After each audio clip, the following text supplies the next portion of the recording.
एक पांघरून पुरेल ना नाना? हो हो, खूप होईल. आज खूप दिवसांनी खूप छान झोप लागणार आहे मला. पोटभर पोहे खाल्लेत नातीच्या हातचे. खूप छान झाले होते हा स्नेहा. पोहे फार छान झाले होते. खूप दिवसांनी घरचं अन्न खाल्लं मी. मला आजीने शिकवलं. आजीनं? हा, तुझ्या आजीनं. नाना, आजी दर गणपतीत तुमची वाट पाहायची. ती असताना तुम्ही का नाही आलात? बाळा, मला काही आठवतच नव्हतं रे, तर मी कसा येणार घरी आपल्या. शिद आणि मनाली तुझ्याकडे आले आणि समीर मला अस्मिताकडे घेऊन गेला, म्हणून आपली भेट झाली. ही सगळी या बाप्पाची कृपा आहे. नाना, तुम्हाला दूध किंवा कॉफी हवंय का झोपण्याआधी? काही नको. दडपून पोहे खाल्लेत, आता काही नको. ठीक आहे, तुम्ही आता झोपा. आणि रात्री काही त्रास झाला ना तर फक्त मला हाक मारा. संकोच करू नका.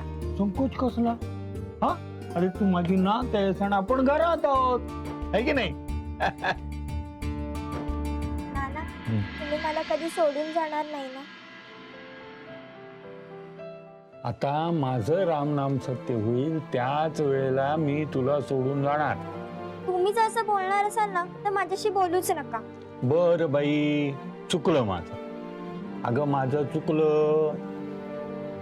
12 वर्षांनी भेटलीस का, अशी कट्टी नको ना करूस. हा, ठीक आहे, नाही करत.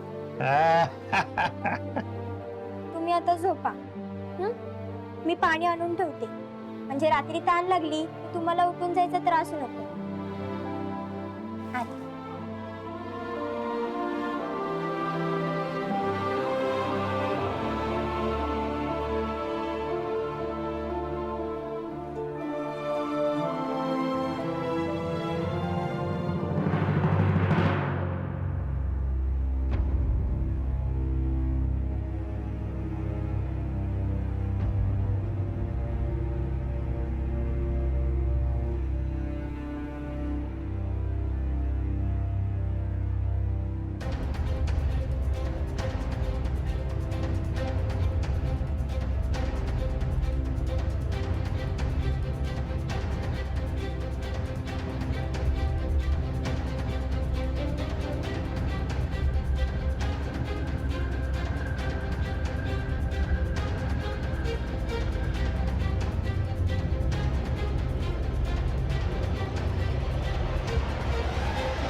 गणपतीमध्ये नवीन ट्रेंड आला या कोयरीचा.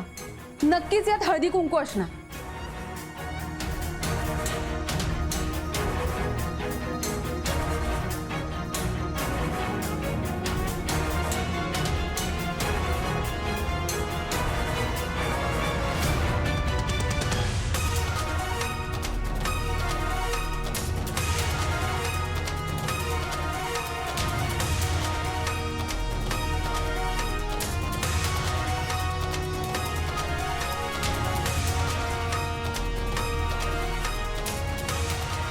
कोयरीमध्ये हळदी कुंकवाऐवजी अबीर आणि गुलाल.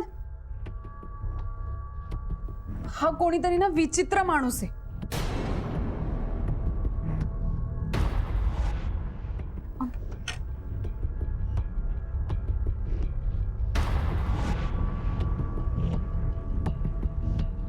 मला ज्या माणसाने फोन केला होता त्याने त्याचं नावही सांगितलं नव्हतं आणि तुम्ही पुण्याला गेला नाही आहात हे सांगितलं. त्या माणसाने तर हे केलं नसेल ना?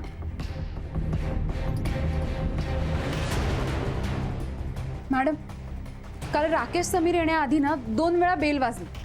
मी बाहेर गेले पण दारात कोणीच नव्हतं. मला असं वाटलं की चिंटू मस्करी करतो, म्हणून मग मी चिंटूला विचारलं, तर तो असं म्हणाला की दाराबाहेर त्याने ब्लॅक जॅकेट घातलेला एक माणूस पाहिला. पण आरतीला आलेल्यांपैकी कोणी ब्लॅक जॅकेट नव्हतं घातलं. समीर, चिंटूला बोलवणार. Okay ma'am. सिद्ध, आपल्याला आपल्या सीसीटीव्ही कॅमेऱ्याचं फुटेज चेक करावं लागेल.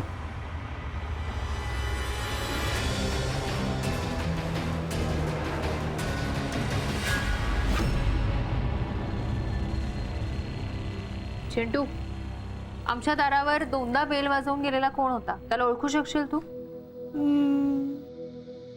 बघ, म्हणजे प्रयत्न कर. हो. Good.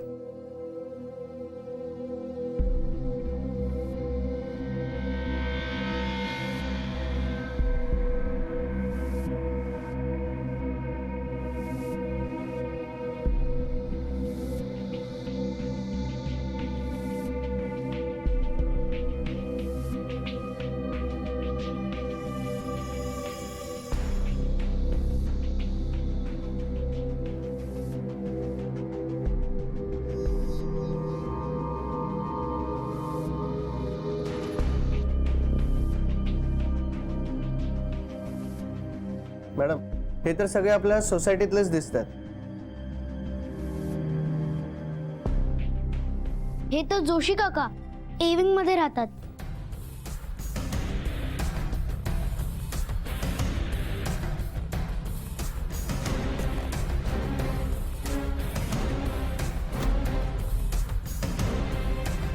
हा कोण आहे?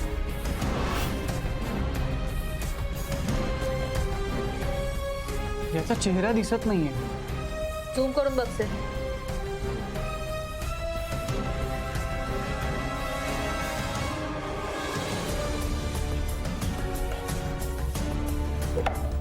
इथेही याचा चेहरा दिसत नाही.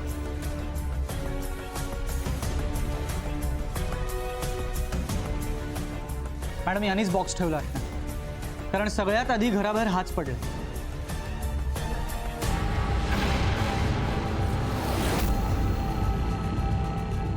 अस्मिता, तुला दिलेला हा पहिला क्लू. अबीर गुलाल बघून तुला काहीच आठवत नाहीये का? अरे तिला नाही आठवत. तू अजून काहीतरी सांग ना. काय सांगशील? काहीतरी सांग. गपे, गबस. अरे अस्मिता हुशार आहे बाबा, यशस्वी डिटेक्टिव्ह आहे ती. मग एवढ्यावरनं तिनं ओळखायला हवं की नको? काय अस्मिता?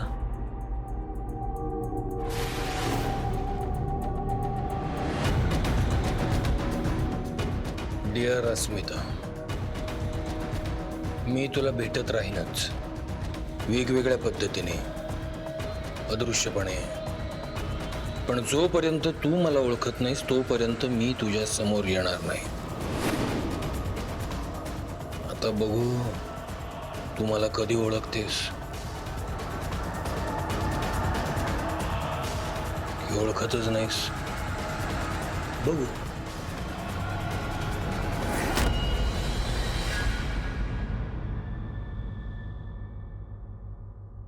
चिंटू,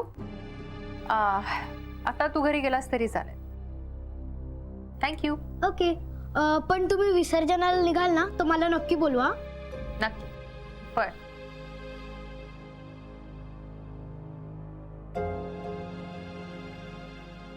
आय एम लिहिलेला बॉक्स ठेवून का गेला तो? आणि हळदी कुंकवाच्या कोयरीत अबीर आणि गुलाल ठेवून गेले का? एलिमेंटरी डिअर अस्मिता, कारण आता मी मनालीवर नजर ठेवून आहे. आता थोड्याच वेळात मनाली तुझ्याकडे क्लायंट घेऊन येईल. बाय. तुम्हाला आज जोडून विनंती करते, माझ्या नवऱ्याला शोधून काढा. ते तिकडनंच गायब झालेत. अस्मिता, मी तुझ्यातल्या स्त्रीवर फिदा आहे. त्या डिटेक्टिव्हला मला संपवायचंय आणि फक्त तुला जिंकायचंय. आणि त्यासाठी माझं माध्यम असेल मनाली.